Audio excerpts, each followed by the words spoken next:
John Nance Garner once said that the vice presidency was, quote, not worth a bucket of warm piss. Thomas Marshall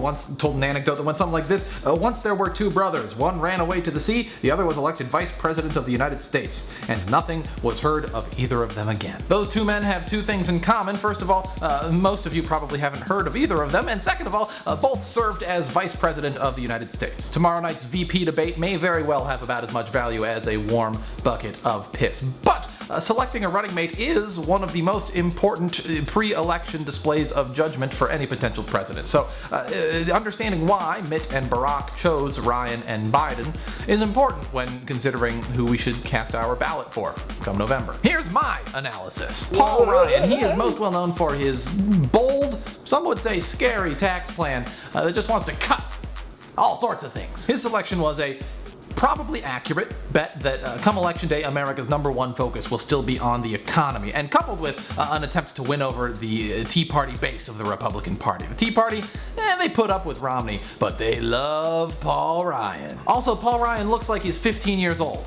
And as silly as it sounds, I think there might actually be some strategy behind that too. I think it could be designed to be some sort of subconscious juxtaposition. Mitt Romney, he looks like a CEO. Paul Ryan, he looks like upper level management or something. Mitt Romney looks like a father. Paul Ryan looks like a son. Doesn't it just warm your heartstrings? The Ryan pick could also be a subtle juxtaposition with Obama himself. Mitt Romney could be trying to subconsciously say to America, young congressional go-getters like Paul Ryan today or Barack Obama back in 2008, they don't belong on the top of the ticket. As for Joe Biden, the first thing almost everyone thinks about when they think about Joe Biden is how ridiculously gaffe-prone he is.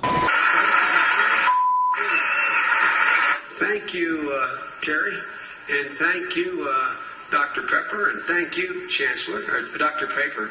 Speak softly and carry a big stick. End of quote. I promise you, the president has a big stick. Biden gaffes happen so often that it's clearly just who he is. He's a goofball. He shoots from the hip. And Obama absolutely knew this when he made the selection, and I think he thought it would be a good way to kind of balance his own tendency to be a little too intellectual and professorial. If you are in Obama's shoes back in 2008 choosing a running mate, you obviously have to also factor in that you are black. And I think you have to factor that in two specific ways. First, what demographic does Obama have the hardest time reaching? Older white folks. Joe Biden turns 70 in November. He is an older white folk, and I kid you not, I read an article on Politico about a week ago about how older white women find him to be incredibly attractive.